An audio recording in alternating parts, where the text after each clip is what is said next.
Hi, everyone. My name is John Bartz. I am the marketing manager here at ITN America. Welcome to today's presentation, How to Start a Nonprofit Transportation Program in Your Community. We've got a lot to go over today. It's going to be very fast-paced. If you've got any questions, please put those in the chat, and we can answer those throughout the presentation or at the end as well, too. We are recording this, and we'll have this uploaded to YouTube probably by next week. And we can share our screens with you, or the presentation with you at that time as well, too. I am joined with by two of my other colleagues here out in Portland, Maine. We have Morgan Jameson. She's our training manager. Hello. Morgan. And then all the way over in Seattle, Washington, where it's snowing, is our community outreach manager, Ian Rebels. Hey, everybody. A little bit about ITN America. We're celebrating our 30th year here as America's first national nonprofit transportation network. We promote lifelong mobility for older adults and people with mobility challenges, supporting organizations such as yourself through our technology, research, policy analysis, and education. These are the 4 pillars of ITN America. These are the tools that we use to accomplish our mission. First off is our ITN Rides ride scheduling software. You're going to learn more today about our ITN Country platform, and that has our ITN Rides software implemented or embedded in that platform. Next up is the Community in the Cloud. It's our online learning resource. It's a free resource, and Morgan's going to put her email address in the chat right now. If you'd like to get access to this online learning resource, she can get that for you as well. Much of the information we're going to be talking about today is available to you for free on this Community in the Cloud. And then next up is our Rides Insight website. It is a searchable database of over 10,000 transportation providers in the United States that you can go to this website and search for a ride in your community based on your specific needs. You can either search online or you can call the number on the website as well if you want more personal help. And then finally, America's Volunteer Driver Center, another wonderful pillar here at ITN America, a work in process that we're going to be talking about more in this presentation that is going to help you find volunteer drivers in the future. Okay, now I'm going to hand it over to Morgan to talk about understanding the need for a transportation program. Thanks, John. Since ITN America started back in the 90s, we've focused on transportation for older people, as well as those with a visual impairment, and also people with other types of mobility challenges. There's lots of reasons that someone may not be able to drive themselves to the places that they need to go. But none of us can ignore the aging of the population. I think it's commonly been referred to as the silver tsunami, but we do know that our population is aging, and it's aging rapidly. As that baby boomer generation gets older, we know, as you can see on the slide, a really large portion of those folks live in areas where they're not going to have access to public transportation. Even things like Uber and Lyft don't necessarily provide good coverage. There's other reasons people don't necessarily want to use them. But we know that what we really need is something to supplement that. Right now, what we see are people who either just stay at home and don't go, they get trapped in their homes, or they rely on family and friends, and nobody likes always asking for favors. This is where volunteer transportation comes in, and that's why we're here to talk to you about it today. It's definitely something that's worth doing, and we're here to help you and walk you through all of those steps. I'm going to turn this over to Ian, who's going to give you a brief overview of the steps to start a nonprofit transportation that we'll cover in the rest of our webinar. Thanks, Morgan. Yeah, so this is really our agenda, what we're going to be getting through today, just to help you get an idea of how to build your program from the ground up. So yeah, we're going to be talking about, defining your mission and your vision, what groups you're trying to help out, the problem you're trying to solve there in your community. I want you to identify your service area. Usually it's a good idea to, not start off too big, just focus on, one specific area first.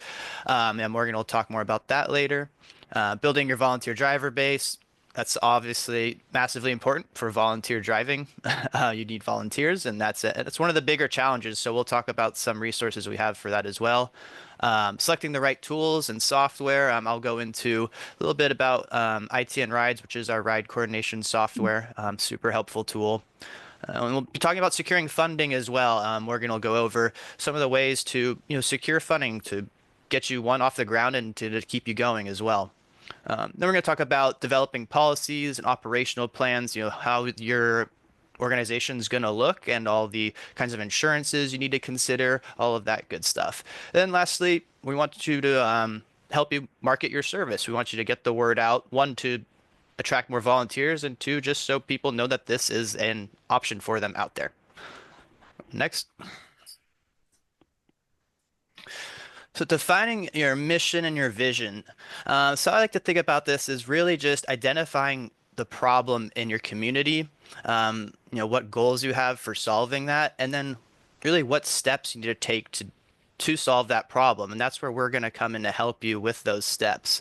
But yeah, really just start focusing on the types of rides you want to do, and you can build that into your mission statement like we have at the bottom here. Is more so just for medical appointments to provide older adults access to safe, reliable, and affordable transportation to medical appointments in your community. You can choose to just do medical appointments, but we have a lot of country sites that do a lot more than just that. They do shopping, they do errands, bring them to social events, anything like that. So that's what you really want to, have an idea of what you're trying to accomplish and the problem you're trying to solve first. Then I believe I'm handing it back to Morgan to identify your service area. Thanks, Ian. One of the things, there's a lot of decisions that go into starting a transportation service. One of the most important is where you're going to provide rides. And it's something that you really want to base on where people need to go. We do always like to remind people it's much easier to provide rides in a really small area to start and then expand that as your capacity grows. If you try and start out too big and then have to narrow down the area that you're covering, you can end up with a lot of riders who feel disappointed because they've come to rely on your service. I think there's another slide for this. Great. So the ways that we commonly see a service set up what we call their service area is to base it either on a geographic location, that's that city or town based, or to base it on a mileage radius. For example, the original ITN model that was started in Portland, Maine back in 1995 is based on a mileage-based radius. And so what that does is that service provides rides to people who live within and are going somewhere within 15 miles of downtown Portland. And so you pick a place to be your middle point, and then you set your radius from around there. It's really easy to explain, and it's often easy to check to see if something falls within that radius. When the radius hits the middle of a town, however, that can be a drawback to that. If you can give a ride to somebody on one street because they're right inside your radius, but someone on the next street over is outside of it, that can feel, as the slide says, a little arbitrary. I would say that you can always make exceptions on anything that you set up as well. So to keep that in mind, you can set a radius and then make exceptions when it makes sense. The other way we often see people handle this is to provide rides within a city or a town or a group of cities or towns or a county. That works in more kind of urban areas or more dense areas where people are often accessing resources in the same towns that they live in. When you're in a more rural area and you're crossing, 1 to 2 town borders to get to healthcare or shopping, that can be a little bit harder to be the model that you use. Oftentimes we see, I talked about making exceptions earlier. We do see sites also build in exceptions based on what we call key destinations. Maybe you generally provide a service to a certain area, but there's a large medical center that people will go to outside of that.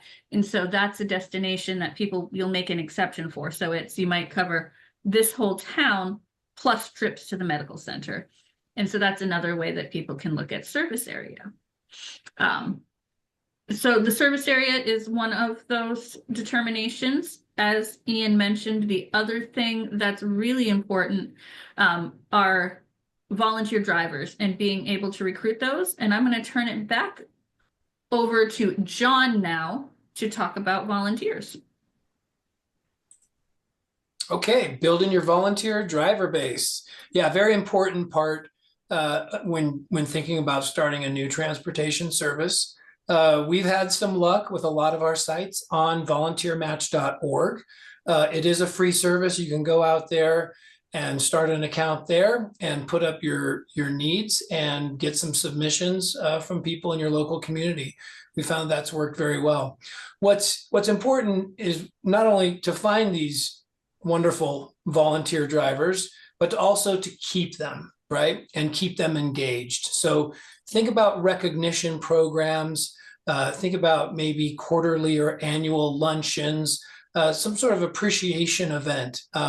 Our data and research shows that these volunteers absolutely love what they do, but it doesn't hurt to keep them engaged, keep them retained with appreciation events as well, too.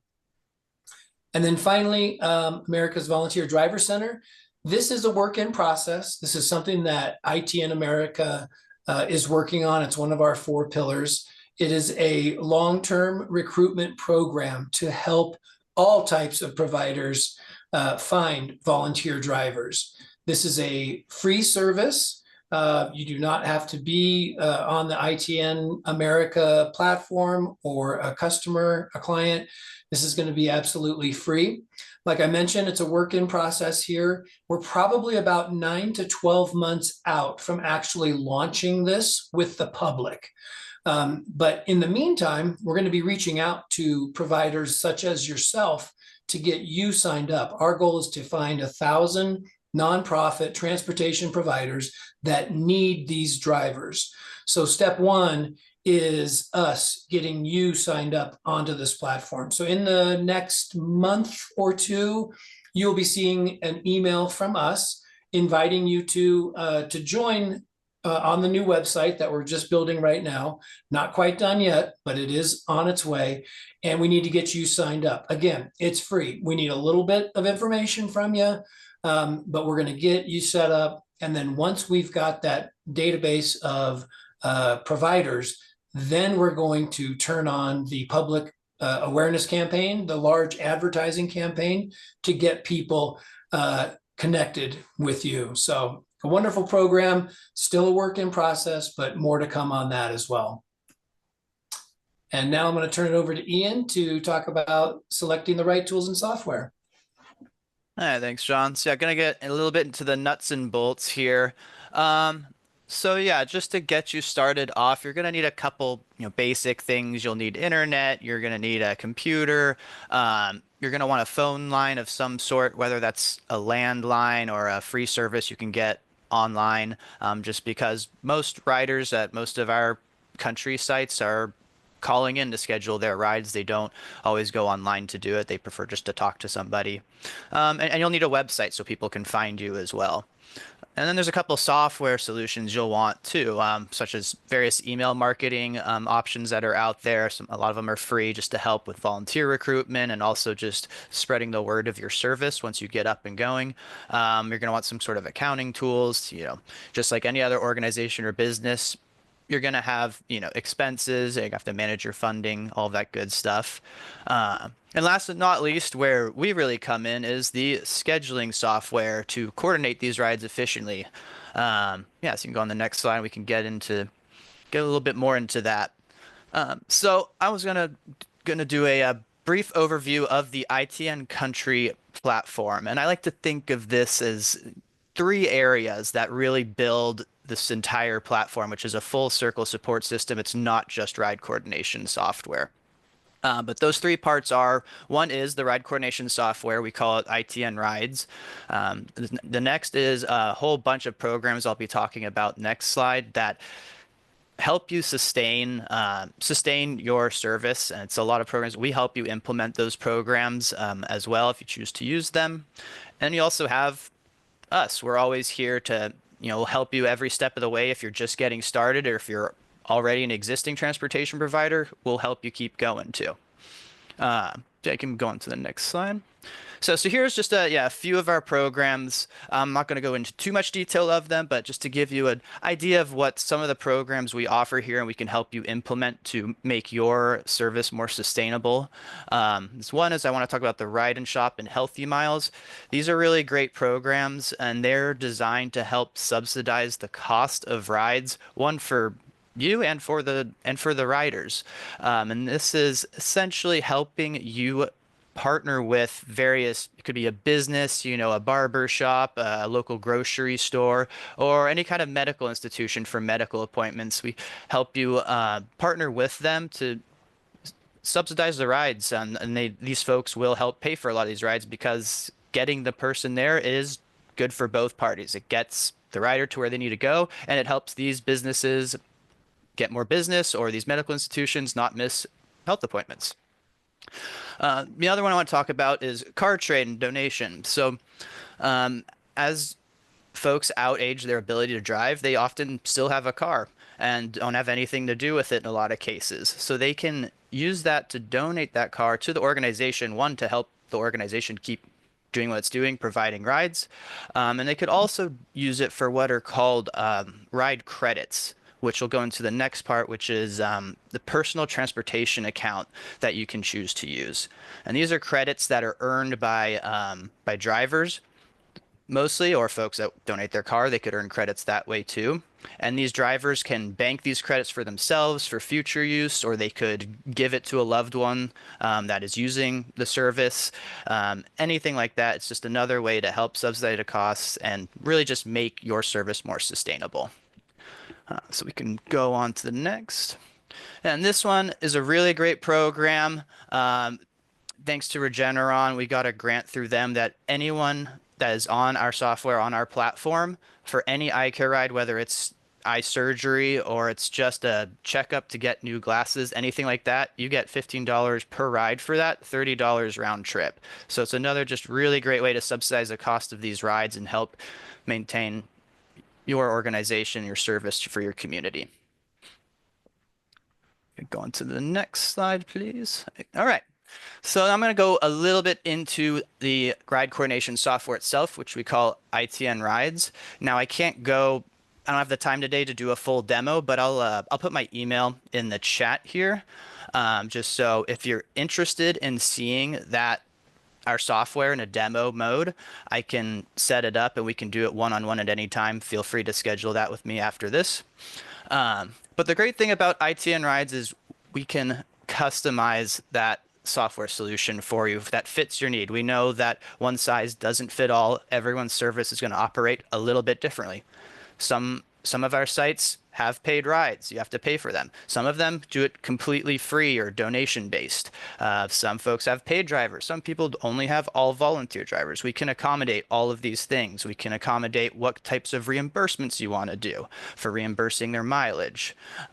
You can change the service areas or hours of operation in the software.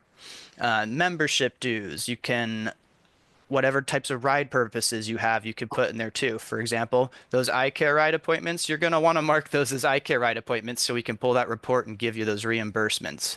And then also we have what we call ancillary services, and that's more like riderless errands. So picking up somebody's prescription, we can set that up in the software as well. And lastly, I want to talk about the reporting capabilities. This is backed on Salesforce, so we have significant reporting capabilities with our software. And this is really helpful for building reports to help you write grants. And we'll even help you build a report. If there's something you want to have a report on, you can submit a case and we'll help you build that for you. So yeah, now I'm going to send it over to Morgan to talk about funding. Thanks, Ian.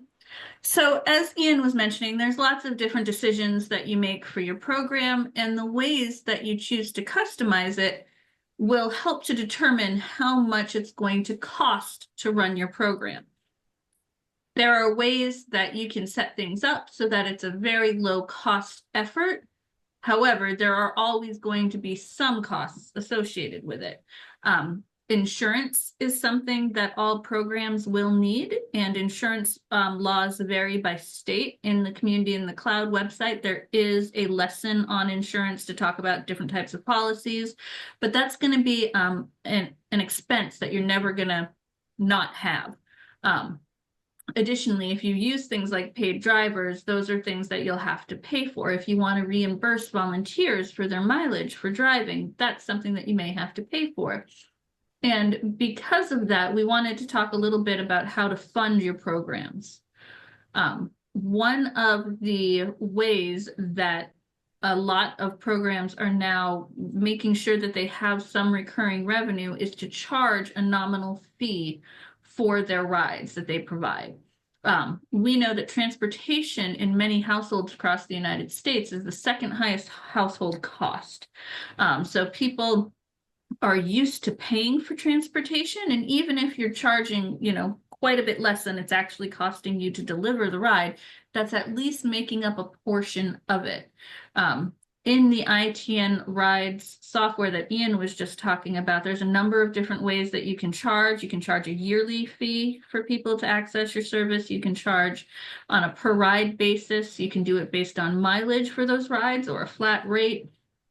Some programs will ask people to make a donation for each ride that they take. That's another way that you can do it. But having that portion come in, having some sort of revenue come in from the service you're doing, can go a long ways towards making your service more sustainable. The rest we often see made up with fundraising or business sponsorships. So when we talk about fundraising, we're talking about things like grants or private donations. Grants can often be used to help with getting a service started or expanding. They're very much project-based things. You have to say, this is what I'm going to do, and this is the goal I'm going to meet. And on almost every grant application that you fill out, you're going to have to answer a question about how you're going to sustain the service after the grant funding runs out. And because of that, it's not a really fabulous tool for prolonged funding to keep you sustainable year after year. We really recommend there that you diversify your fundraising. You can bring in the revenue by charging a small fee like we talked about. And then you can also, if you're a 501c3 or associated with one, you can ask for private donations. One of the things the ITN Country platform offers are templates to do things like an annual appeal, where at the end of the year you send out letters and ask people to make donations to you. We can help you plan how to do events and how to do other types of fundraising to help supplement the revenue that you bring in or any grant funding that you get. As Ian mentioned, ITN Rides also has built-in programs that ITN has developed over our 30-year experience to get other organizations in the community involved, where businesses can help cover the cost of rides, healthcare providers can help cover those costs, as well as, there are also traditional business sponsorships where you can ask a business for a yearly donation or something like that to help supplement your funding. If we want to go ahead to the next slide. And I do see a question that just came in that I can answer as I'm talking. So the question was, does ITN assist with costs related to performing background checks on potential drivers? We do not currently do that. That's something that is up to the local service. One of the things we can provide are a list of services that other programs use with pricing so that you can see what is the best deal for that and see who the other, volunteer programs like as far as those background checks are concerned. So after you've secured your funding, you do have to make sure that you then set some policies and procedures up for your service. You'll, of course, generally during your planning time, you have what's called a steering committee. And as you begin to provide service, that transitions to what's called a board of directors. So any 501c3 nonprofit has a board of directors, and they provide oversight and policy guidance to your organization. You do want to set your rules up about who is going to be eligible to ride with you. Some programs base that on age and say people above a certain age can ride with us, or people who have a disability can ride with us. Other programs will say any adult who does not have another form of transportation can ride with us, and that's completely up to you. But you do want to have a policy in place and make sure it's written down somewhere, and that way you can apply it to all cases the same. And that's a really important thing. So I was mentioning before that insurance is also really important.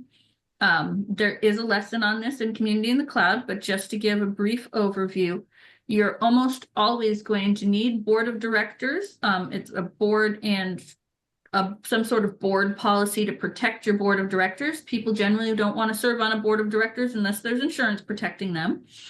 In addition to that, most organizations will hold a general liability policy. If you have vehicles that your organization owns, you'll need a vehicle policy for those. And in states where it's available, we also recommend a policy that's generally called a hired and non-owned policy. And what that does is if a volunteer is driving their own vehicle and in the unfortunate event that there's an accident where damages are above and beyond that volunteer's insurance limits, that policy will kick in to protect your organization from being sued because it will pay for things above and beyond the volunteer coverage. That is also helpful for your volunteers. The policy technically covers your organization, but it is a kind of nice net to know that the volunteers to know that that is there as well. So there are, like I said, it really depends on what state you're in, what your insurance regulations will be, but you can speak with a local broker and they can usually help you out with that.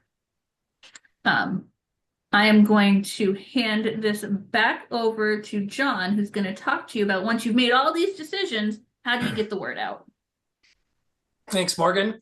Yeah, the fun part, marketing your service, right? Very important. We know a lot of times this gets pushed to the back burner.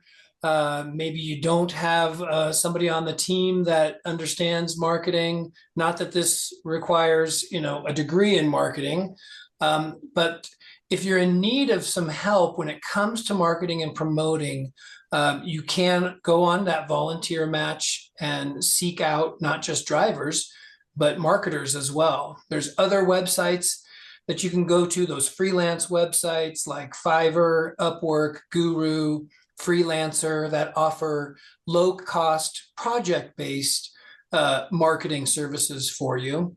And then also maybe there's a college student in the area that also wants to volunteer their marketing services to you as well too. So be thinking about, not just taking this on yourself because you're going to be very busy, but including others that might be able to help you with this. It's so important to make sure that you've got that consistent messaging going out there to all of your audiences, whether they're the riders, the drivers, the business community, and the sponsors. You want to make sure that you have a consistent promotion plan there. So make sure you've got a website and social media account. ITN America, we lean more towards Facebook and LinkedIn. Our audience is a little bit different. So be thinking about who your audience is and which platforms they most likely might be on every day. Do some focus grouping, ask them, hey, what social media are you guys on? Typically Facebook is pretty safe, but it really depends on your audience and who you're serving as well too. Email campaigns. Again, there's some great email software like MailChimp, I believe, also has a free account or a free level. And it's not as daunting as you might think. They've come a long way. Constant Contact, MailChimp, to be able to get those, newsletters and updates out to your audiences. They've really made it very easy, and it's so important to keep them updated and stay top of mind with everybody as well too. Local events, sometimes you can get a free table at the community events, the fairs, faith-based organizations. You really want to get that word out there. You put on your sales cap and be out there pressing the flesh, meeting all of these community folks and businesses that can help you scale and help you grow.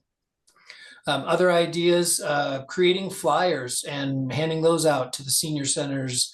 Another great resource, canva.com, and has a free level as well. We use Canva. This presentation was created on Canva. Wonderful resource. You don't have to know everything about graphics to put something together, and it's an easy and cost-effective way for you to put together a flyer. Leveraging local media, you can see on the right there, those are some of our affiliates who celebrated some milestones, 125,000th ride last year, and we or the affiliate themselves reached out to the local media and they got some media time there. You can see the lady on the right there was their 125,000th ride. They did an interview with her. They did a ride along with the gentleman in the back there with the baseball cap. He was the driver, and it was a great story. And that was all free for ITN Bluegrass. Above that, you can see Monterey County, ITN Monterey County. They got their local radio station and a local car dealership involved when they celebrated their 100,000th ride, and really just getting the story out there. The media loves this, and it's great for you. So if you've got some good networking in your community and you know who those media folks are, it can go a long way.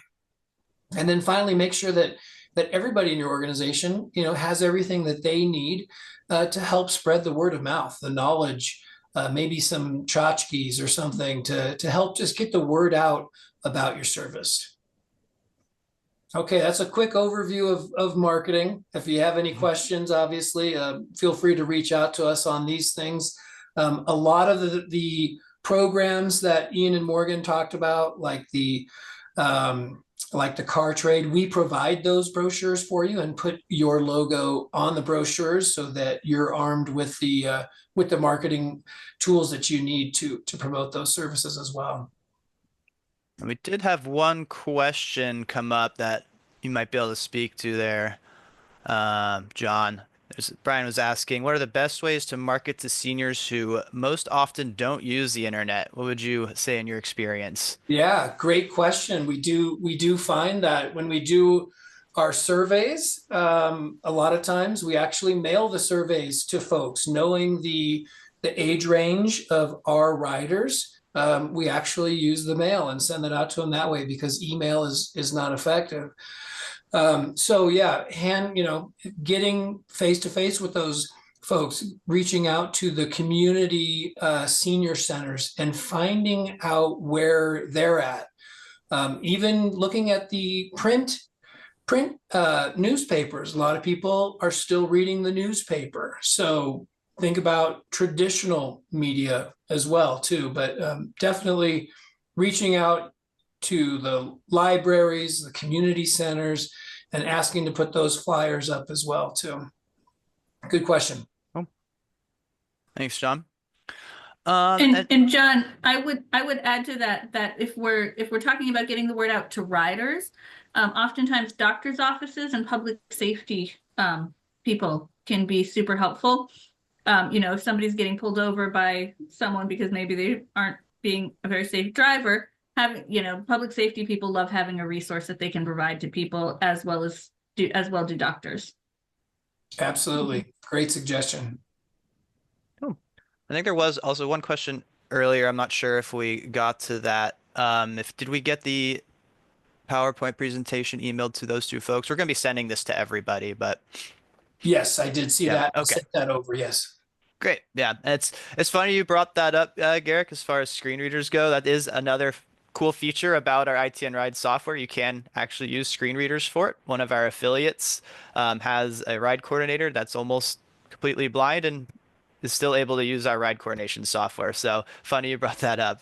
But yeah, so a couple things coming up soon here. In April, we're going to be doing another webinar. This one's going to be focused much more on the software itself, a demo of the software I'll be doing. Like I said, if you're interested in getting a one-on-one demo, happy to schedule that anytime. Feel free to send me an email. In May, we've got our Philanthropic Collaborative event. This is one of our bigger events. We bring in a bunch of really great keynote speakers, so be on the lookout for that. That's one of our biggest events, and yeah, we have really great speakers there. And then in June, we'll have another webinar called How to Write a Grant. How do you actually do this? We're going to demystify that. We're going to have the best in the business speak to that. Our president CEO, Catherine Freund, she's an absolute wizard at this. So you're not going to miss that. If you have any, questions about writing a grant, she's going to be able to answer those for you. I don't think we have any other questions in the chat at this time, but you have my contact info there. Feel free to send me an email, give me a call if you have any questions. But yeah, if there's nothing else, we just wanted to say thank you from all of us for joining us. And yeah, we look forward to, hearing from you all in the future. I don't know if John, Morgan, if you have anything else to add. Yeah, thanks for joining us. We will Mhm. get this recording up on YouTube shortly. Give us a couple of days and we will email that recording to you. And if you do need the PDF slides, we'll send that out to you as well too. So thanks for joining us today. Yeah, and I guess the only thing I would add is if you do want the resources from Community in the Cloud, so on there you'll find things like a budget template, some worksheets to use in your planning.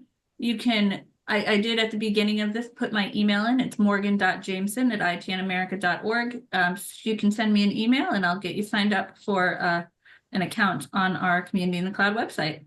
Okay, thanks everybody. Have a great day. Take care, everybody.